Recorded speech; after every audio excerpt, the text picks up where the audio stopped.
സർവമംഗല്യേ ശിവേ സർവാർത്ഥസാധികേ ശരണ്യേ ത്രയംബകേ ഗൗരി നാരായണീ നമോസ്തുതേ.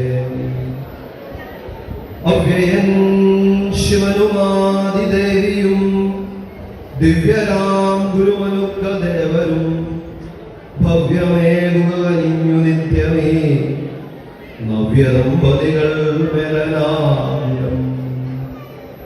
രമ്യമാം മിഥുനമേ വിവാഹമാം ധർമ്മപാശമിതു നിത്യമോർക്കുവിൻ. തന്മിലുന്മയോടു നിങ്ങളൊപ്പമായി ശർമ്മപീഡകൾ പകുത്തുവാഴുവിൻ. കാണീ കന്മഷൗമിന്യ സൗഹൃദം വേണുവിന്ധരിയിൽ 100 വത്സരം. പ്രാണനും തനുവുമെന്ന പോലവേ വാണു നിങ്ങൾ പുരുഷാർത്ഥമേറുവിൻ. നാരായണ ഗുരുസ്വാമികൾ